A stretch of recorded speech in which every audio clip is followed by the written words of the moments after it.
नमस्कार दोस्तों, जय हिंद जय भारत। मैं हूँ CL Saini, CD RK Saini BEd classes में आप सभी का हार्दिक स्वागत है, अभिनंदन है।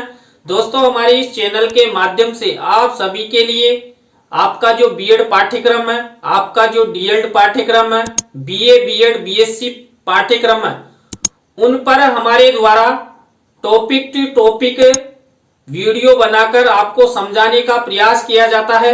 दोस्तों, आज की लाइव क्लास के अंतर्गत हम शिक्षण एवं अधिगम को प्रभावित करने वाले कारक की जो शिक्षण और अधिगम होता है, इसको ऐसे कौन कौन से कारक हैं जो प्रभावित करते हैं।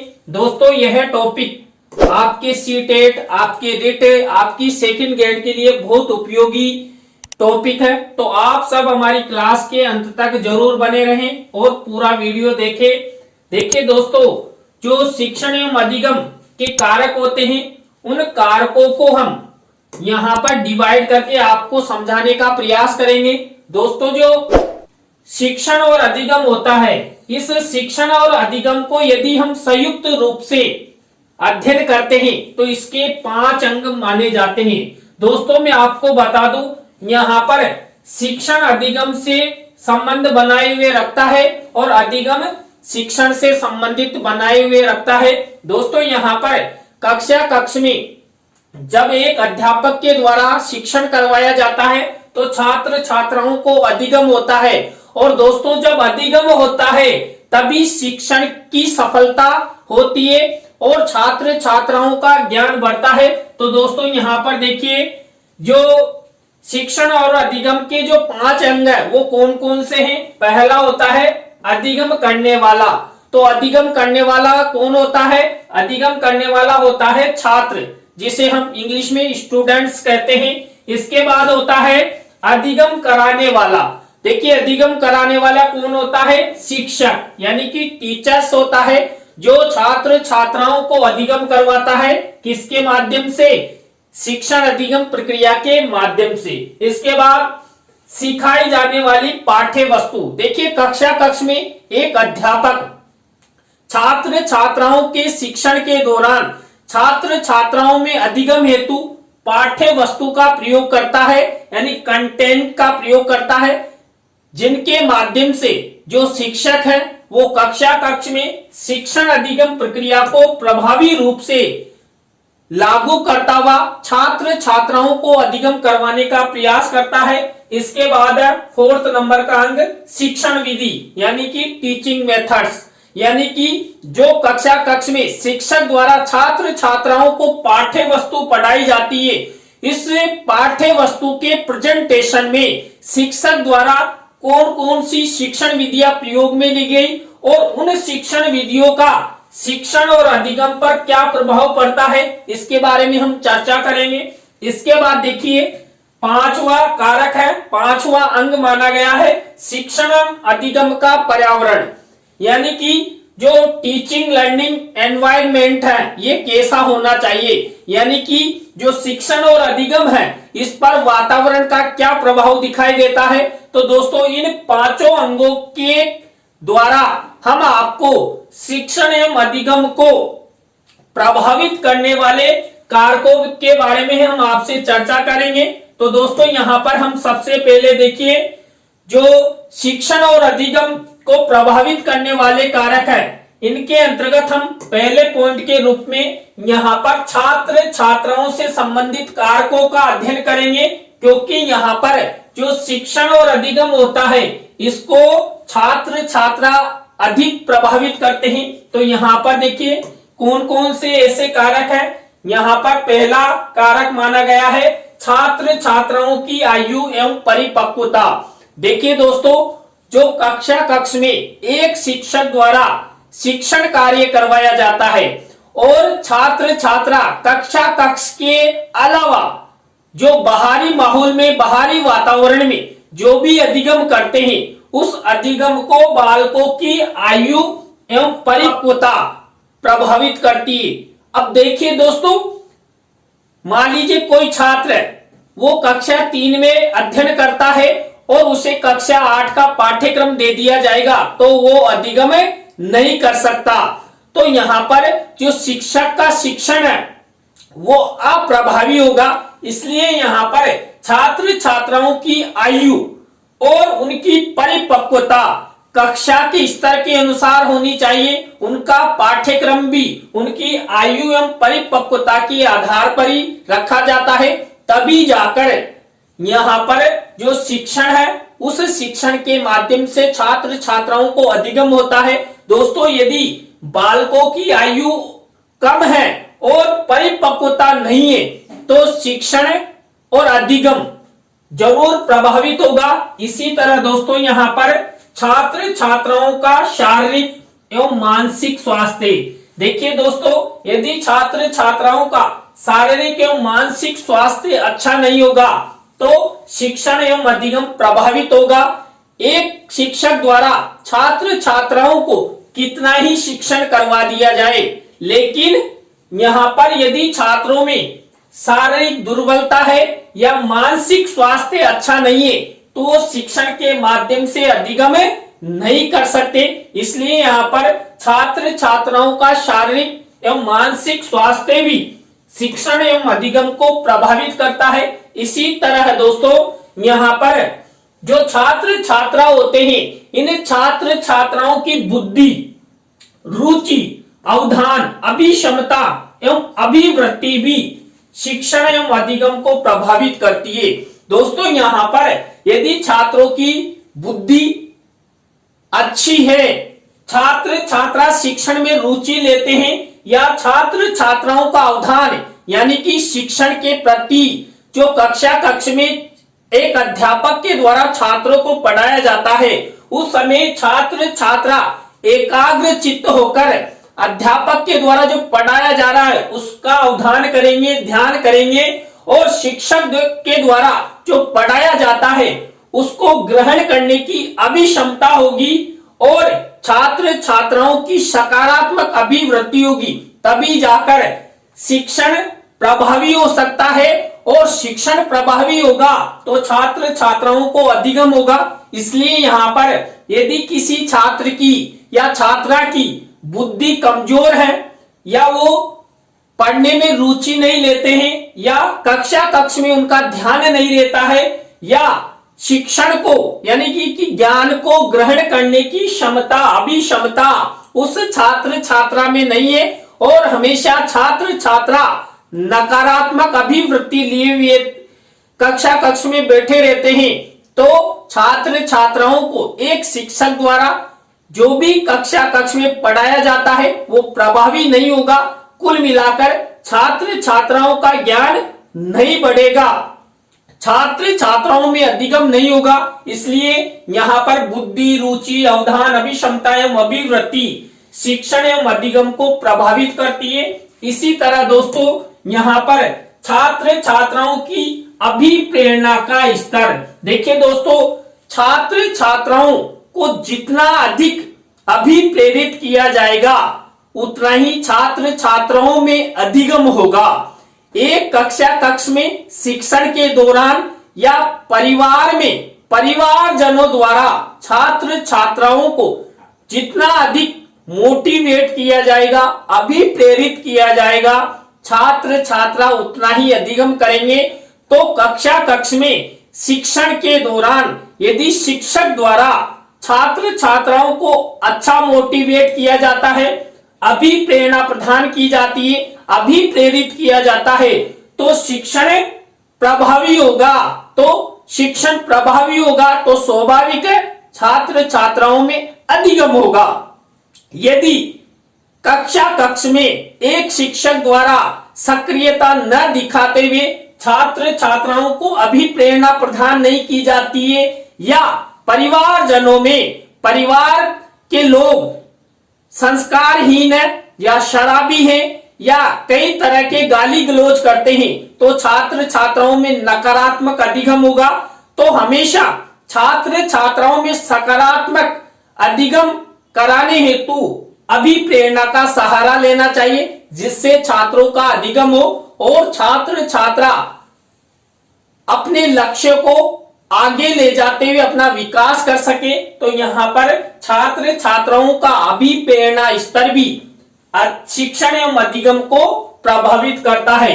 इसी तरह दोस्तों यहाँ पर छात्र छात्राओं में सीखने की इच्छा शक्ति, देखिए जो छात्र छात्राओं के अभिभावक होते हैं वो अच्छे स्कूलों में बालकों का प्रवेश दिलाते हैं और विद्यालय में भी अच्छे शिक्षक होते हैं जो सक्रिय रहते हैं और ये चाहते हैं कि बालक बालिका अधिक से अधिक अधिगम करे और ज्ञान ग्रहण करते हुए अपना फ्यूचर निर्माण करे। लेकिन छात्र छात्राओं में सीखने की इच्छा नहीं है तो बालकों में अधिगम नहीं हो सकता।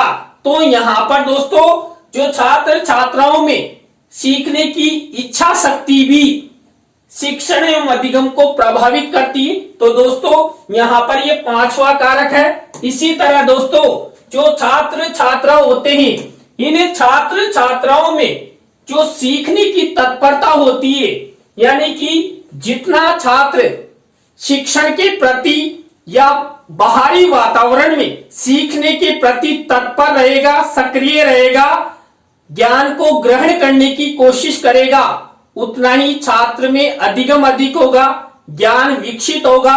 और यदि छात्र तत्पर नहीं है तो यहाँ पर ज्ञान विकसित नहीं होगा, यानी कि छात्र में अधिगम नहीं होगा। तो यहाँ पर छात्र छात्राओं की तत्परता भी शिक्षण एवं अधिगम को 100% प्रभावित करती है। तो ये एक फैक्टर माना जाता है। इसी तरह दोस्तों छात्र छात्राओं की संवेदना तथा प्रत्यक्षीकरण भी शिक्षण एवं अधिगम को प्रभावित करता है। दोस्तों यहाँ पर जो छात्र छात्राओं में जो संवेदनाएं होती है या छात्र छात्रा जो देखते हैं, यदि उनमें सकारात्मक संवेदनाएं हैं या जो सामने वो देखते हैं वो पॉजिटिव देखते हैं तो छात्र छात्राओं में अच्छा अधिगम होगा और अच्छा अधिगम होगा तो उनका अच्छा विकास होगा। तो यहाँ पर छात्र छात्राओं की संवेदना तथा प्रत्यक्षीकरण भी शिक्षण एवं अधिगम को प्रभावित करते हैं। इसके बाद है छात्र छात्राओं की थकान। दोस्तों यदि छात्र छात्राओं में अधिक थकान रहती है तो शिक्षण एवं अधिगम प्रभावित होगा। इसलिए जब छात्र छात्रा शिक्षण करे उस दौरान बीच बीच में छात्र छात्राओं को रेस्ट यानी कि आराम की आवश्यकता होती है और यदि छात्र छात्राओं को बीच बीच में रेस्ट दिया जाता है तो शिक्षण के माध्यम से अधिगम अधिक प्रभावी होता है।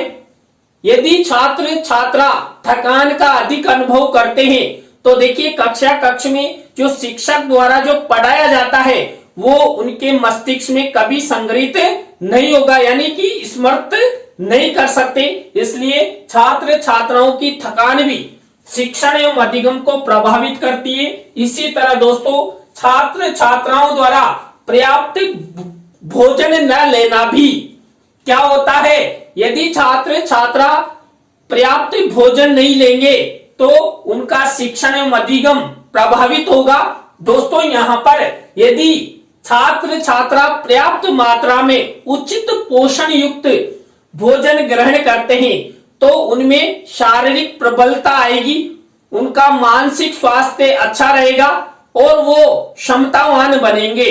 यदि पर्याप्त भोजन नहीं करेंगे तो उनकी शारीरिक कमजोरी उत्पन्न हो जाएगी, यानी क्षीणता आ जाएगी और शरीर में क्षीणता आने से वो उनका मन शिक्षण में नहीं लगेगा और शिक्षण में मन नहीं लगेगा तो उनका अधिगम प्रभावित होगा। इसलिए छात्र छात्राओं को यदि उनका सर्वांगीण विकास करना है या उनका शिक्षण में अधिगम अच्छा हो, इस हेतु छात्रों को पर्याप्त मात्रा में पोषण युक्त भोजन कराना चाहिए। छात्र छात्राओं द्वारा नशीले पदार्थों का सेवन भी शिक्षण एवं अधिगम को प्रभावित करता है। दोस्तों आपने कई छात्र देखे होंगे जो सिगरेट पीते हैं, गुटखा खाते हैं, शराब पीते हैं तो उनका शिक्षण एवं अधिगम प्रभावित होगा।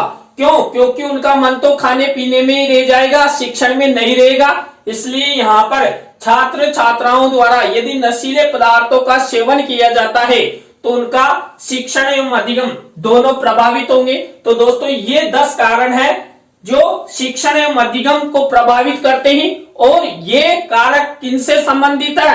छात्र छात्राओं से संबंधित। यानी कि जो मैंने 5 अंग बताए थे, इन 5 अंगों में पहला जो छात्र छात्रा होते हैं ये इससे रिलेटेड हुआ। अब देखिए दोस्तों यहां पर दूसरा बिंदु, यानी कि शिक्षक से संबंधित ऐसे कौन कौन से कारक है जो शिक्षण एवं अधिगम को प्रभावित करते हैं, इनके बारे में हम आपसे चर्चा करते हैं। तो यहां पर दोस्तों पहला कारक है शिक्षक का व्यक्तित्व। देखिए शिक्षक का जितना अच्छा व्यक्तित्व होगा, आप सब जानते हैं कि व्यक्तित्व 2 प्रकार का होता है, आंतरिक और बाह्य।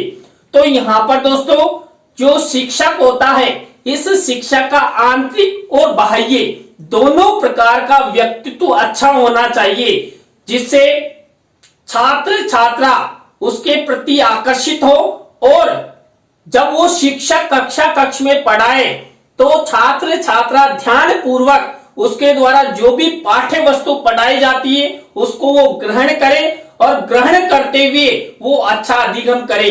यदि एक शिक्षक का व्यक्तित्व अच्छा नहीं है तो छात्र छात्रा अधिगम नहीं कर सकते। यानी कि शिक्षक का व्यक्तित्व खराब होने से छात्र छात्राओं का शिक्षण एवं अधिगम प्रभावित होता है। इसी तरह दोस्तों शिक्षक का ज्ञान, देखिए दोस्तों कक्ष में कौन पढ़ाता है? एक शिक्षक पढ़ाता है, और शिक्षक सभी प्रकार का ज्ञान छात्र छात्राओं को प्रदान करता है। देखिए दोस्तों पढ़ाने के दौरान शिक्षक कई प्रकार के तरीके अपनाता है, कई प्रकार की शिक्षण विधियां प्रयोग में लेता है, कई प्रकार के श्रव्य दृश्य साधन बताता है। तो शिक्षक का जितना अच्छा ज्ञान होगा, शिक्षक में ज्ञान एक अथाह होता है, वो अथाह ज्ञान यदि वो छात्रों को प्रदान करेगा तो शिक्षक का ज्ञान भी बढ़ेगा और छात्र छात्राओं का ज्ञान भी बढ़ेगा। इसलिए यहाँ पर यदि शिक्षक ज्ञानवान नहीं है तो शिक्षण एवं अधिगम प्रभावित होगा। इसलिए एक शिक्षक को अच्छा ज्ञानवान होना चाहिए, जिससे छात्र छात्राओं को वो कक्ष में शिक्षण के दौरान अच्छा पढ़ाएं, और अच्छा पढ़ाने से जो शिक्षण अधिगम प्रक्रिया है वो भी प्रभावी रहे और शिक्षण का उद्देश्य सफल हो सके। इसी तरह देखिए शिक्षक का शिक्षण कौशल। देखिए कई बार क्या होता है दोस्तों, शिक्षक में ज्ञान होता है, शिक्षक का व्यक्तित्व अच्छा होता है, लेकिन उनका शिक्षण कौशल अच्छा नहीं होता। यानी कि प्रेजेंटेशन की कक्ष में छात्र छात्राओं के सामने उस ज्ञान को किस तरह प्रस्तुत किया जाए। यदि शिक्षक अपने ज्ञान को या संबंधित पाठ्य वस्तु से रिलेटेड ज्ञान को शिक्षण के दौरान वो सही प्रेजेंटेशन नहीं कर पाता है तो सीधा सीधा शिक्षण एवं अधिगम प्रभावित होगा। देखिए दोस्तों, यदि शिक्षण कौशल अच्छा नहीं है तो पहला फैक्टर तो ये होगा कि शिक्षण की सफलता की कामना नहीं हो सकेगी, यानी कि शिक्षण का उद्देश्य बेकार जाएगा, और शिक्षण का उद्देश्य बेकार चला गया तो छात्र छात्राओं में अधिगम नहीं हो सकता। इसी तरह दोस्तों नेक्स्ट कारक है शिक्षक का शिक्षार्थियों के प्रति व्यवहार। देखिए एक कक्ष में जब अध्यापक पढ़ाता है तो कक्ष में एक अध्यापक का परम मित्र माना जाता है श्याम पट। तो दोस्तों श्याम पट के बाद दूसरे मित्र होते हैं सभी छात्र छात्रा।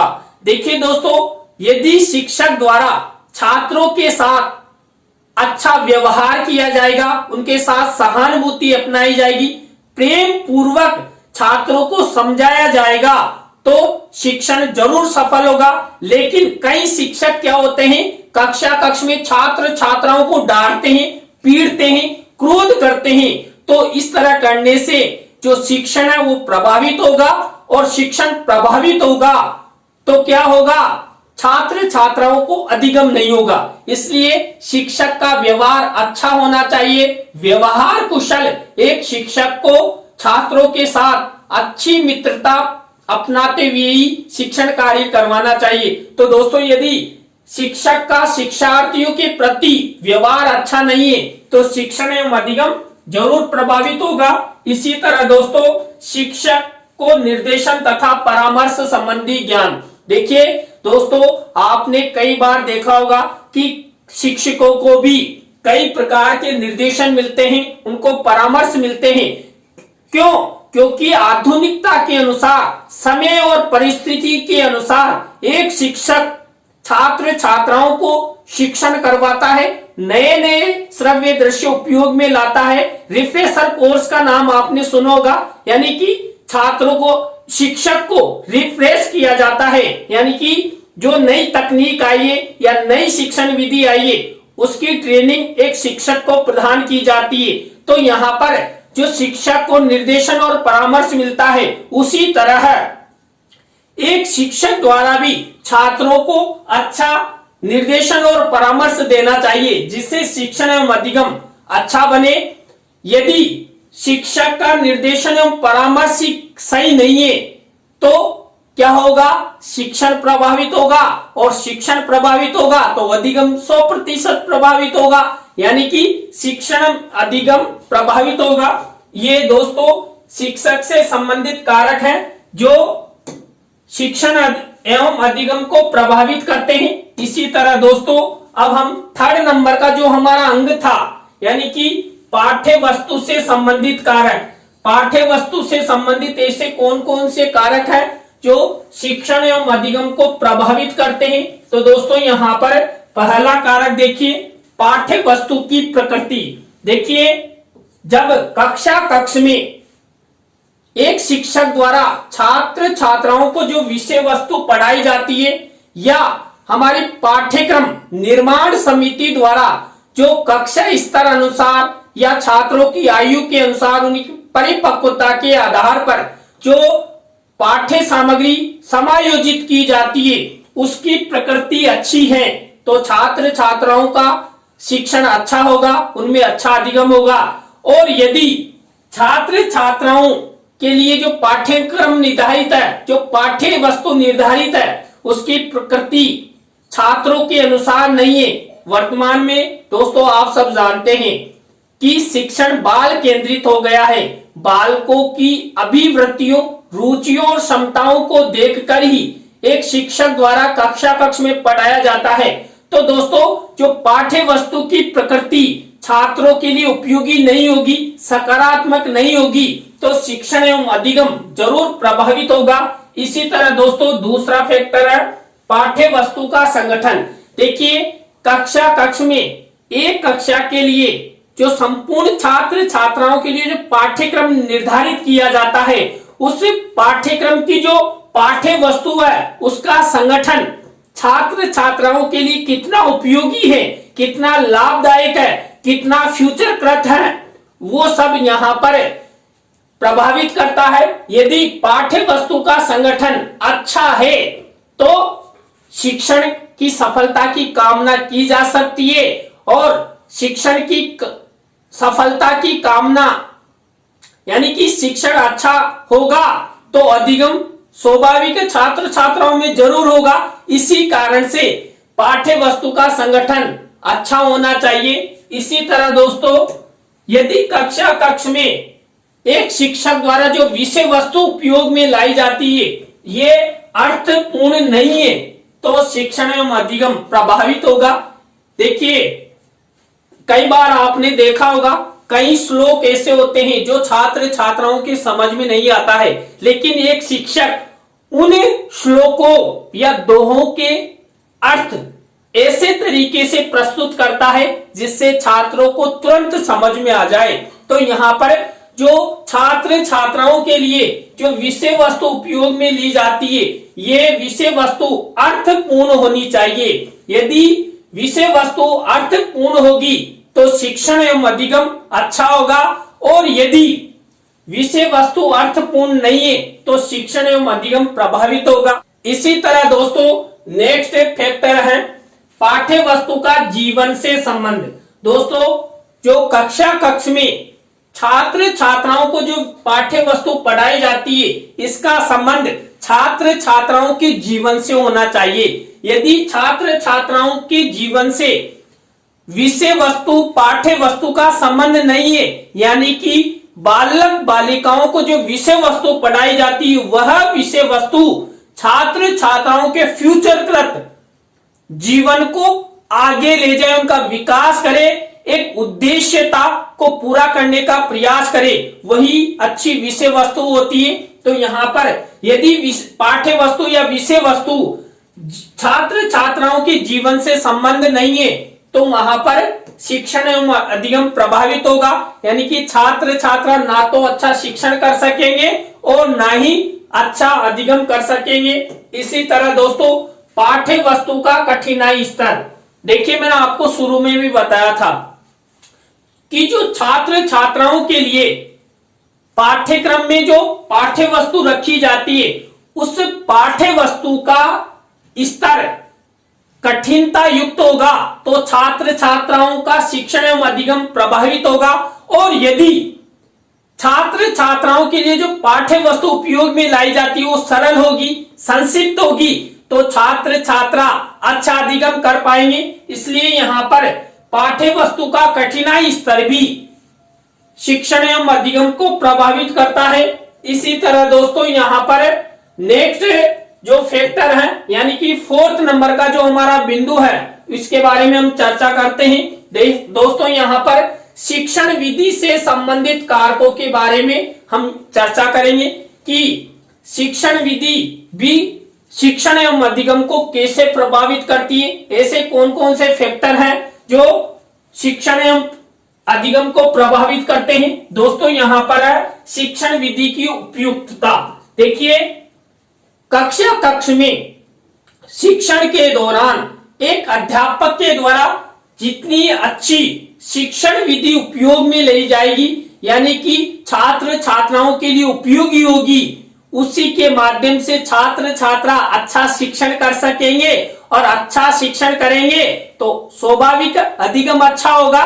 और यदि एक शिक्षक द्वारा उपयुक्त शिक्षण विधियां प्रयोग में नहीं ली जाती है तो शिक्षण एवं अधिगम 100% प्रभावित होगा, यानी कि छात्र छात्राओं का विकास नहीं होगा, छात्रों में न तो शिक्षण होगा और न ही अधिगम होगा। इसी तरह अभ्यास एवं उपयोग, दोस्तों कई बार क्या होता है शिक्षक को ऐसे कई तरीके अपनाने पड़ते हैं, तरीके का मतलब शिक्षण विधियां प्रयोग में लेनी होती है जिनके माध्यम से शिक्षक क्या करते हैं, छात्र छात्राओं को पढ़ाते हैं और छात्र छात्रा अभ्यास करते हैं और उन शिक्षण विधियों की उपयोगिता ही अभ्यास में बहुत आवश्यक होती है। तो यहाँ पर देखिए आपने देखा होगा एक कहावत भी, करत करत अभ्यास के जड़मती हुई सुजान। तो छात्र छात्रा जितना अधिक अभ्यास करेंगे उतना ही शिक्षण सफल होगा और शिक्षण सफल होगा तो छात्र छात्राओं में अधिगम होगा। तो दोस्तों यहाँ पर एक चीज देखिए, यहाँ यदि छात्र छात्राओं को अभ्यास हेतु एक शिक्षक द्वारा अच्छी शिक्षण विधियां प्रयोग में ली जाती है तो छात्र छात्रा अभ्यास अच्छा करेंगे, अभ्यास अच्छा करेंगे तो उनका शिक्षण एवं अधिगम सफल होगा। इसी तरह मन में दोहराना, देखिए ऐसी कई शिक्षण विधियां हैं जो छात्र छात्राओं को पाठ्य वस्तु को मन में दोहराने का कार्य करती है।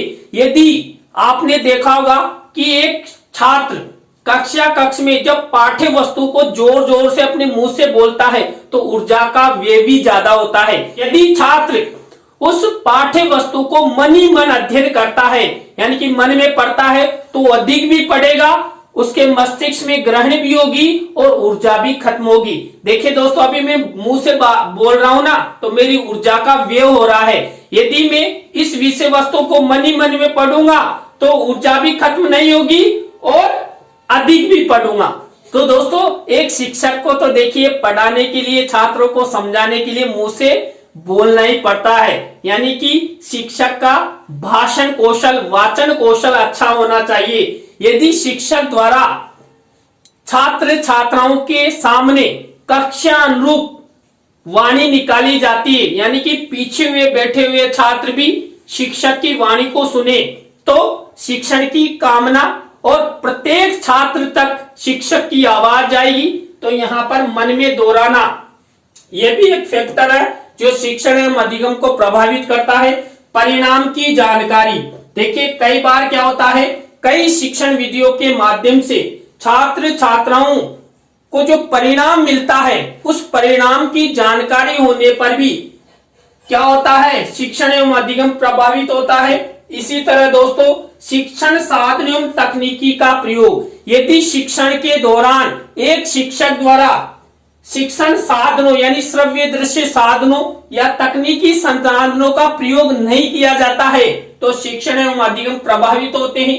इसी तरह दोस्तों नेक्स्ट फैक्टर है पाठ्य सहगामी क्रियाओं का सहयोग। देखिए दोस्तों जो कक्ष में एक शिक्षक द्वारा जो सैद्धांतिक वर्ग छात्र छात्राओं से करवाया जाता है या सैद्धांतिक वर्ग एक शिक्षक द्वारा प्रदान किया जाता है, उस सैद्धांतिक वर्ग के साथ साथ यदि शिक्षक द्वारा पाठ्य सहगामी क्रियाओं का आयोजन करवाया जाता है, पाठ्य सहगामी क्रियाओं में छात्र छात्राओं की सक्रियता बनाए रखी जाती है तो शिक्षण एवं अधिगम जरूर सफल होता है और शिक्षण की कामना की जा सकती है। शिक्षण छात्र छात्राओं के फ्यूचर तक हो सकता है और यदि शिक्षण अच्छा होगा तो छात्र छात्राओं में अच्छा अधिगम होगा। तो दोस्तों ये शिक्षण विधि से संबंधित फैक्टर थे जो शिक्षण एवं अधिगम को प्रभावित करते हैं। इसके बाद नेक्स्ट मैंने आपको बताया था पांचवा अंग पर्यावरण से संबंधित कारक, यानी कि हमारे वातावरण से संबंधित कारक। हमारे पर्यावरण में जो भी वस्तुएं हैं ये सब शिक्षण एवं अधिगम को प्रभावित करती है और यदि एक छात्र कक्ष में अच्छा वातावरण महसूस करता है तो शिक्षण एवं अधिगम अच्छा होगा। तो यहाँ पर देखिए पर्यावरण से संबंधित कौन कौन से फैक्टर है। यहाँ पर दोस्तों पहला फैक्टर है भौतिक पर्यावरण। दोस्तों जो छात्र होते हैं ये छात्र जो भी भौतिक वातावरण के अंतर्गत जो वस्तुएं होती है संसाधन होते हैं उनका उपयोग करते हैं तो भौतिक वातावरण शिक्षण एवं अधिगम को प्रभावित करता है। दोस्तों यदि छात्र छात्राओं के लिए उपयोग की जाने वाली मान लीजिए पाठ्य पुस्तक है या श्यामपट्ट है या कोई संसाधन है ये नहीं है तो क्या होगा, छात्र छात्राओं का शिक्षण एवं अधिगम प्रभावित होगा। इसी तरह दोस्तों यदि सामाजिक पर्यावरण अच्छा है सकारात्मक है तो छात्र छात्राओं में अच्छा अधिगम होगा। यदि समाज में नकारात्मकता अधिक है, समाज में अंधविश्वास और रूढ़ियां अधिक प्रचलित है तो सीधा सीधा छात्र छात्राओं का शिक्षण और अधिगम प्रभावित होगा। देखिए समाज में जितना आधुनिक ज्ञान होगा चाहे परिवारजनों से लेकर शिक्षक तक तो छात्र छात्रा अच्छा शिक्षण करेंगे और अच्छा शिक्षण करेंगे तो अच्छा अधिगम होगा। इसलिए यहाँ पर जो सामाजिक पर्यावरण है ये भी छात्र छात्राओं का शिक्षण एवं अधिगम प्रभावित करता है। इसी तरह दोस्तों विद्यालय का वातावरण, देखिए दोस्तों छात्र छात्राओं के लिए विद्यालय का वातावरण सबसे महत्वपूर्ण स्थान रखता है।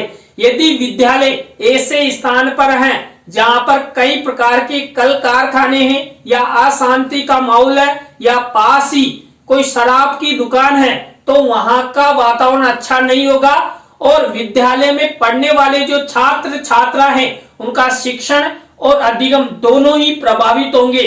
क्यों?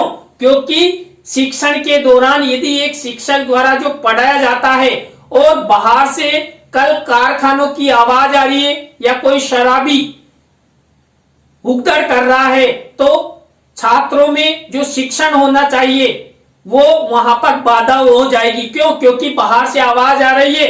तो विद्यालय का वातावरण अच्छा होना चाहिए, शांति में होना चाहिए। विद्यालय ऐसे स्थानों पर स्थापित करने चाहिए जहां पर छात्र छात्राओं को अच्छा शिक्षण करवाया जा सके और उनको अच्छा अधिगम हो सके। इसलिए यहाँ पर विद्यालय का वातावरण शिक्षण एवं अधिगम को प्रभावित करता है। इसके बाद शिक्षण एवं सीखने का समय, देखिए छात्र छात्रा कब सीखते हैं। आपने कई बार देखा है कि बाल्यकाल में छात्र छात्राओं का अधिगम स्तर बहुत तेज होता है, उनमें कैचिंग पावर अधिक होता है, छात्र छात्राओं में जिज्ञासु प्रवृत्ति होती है।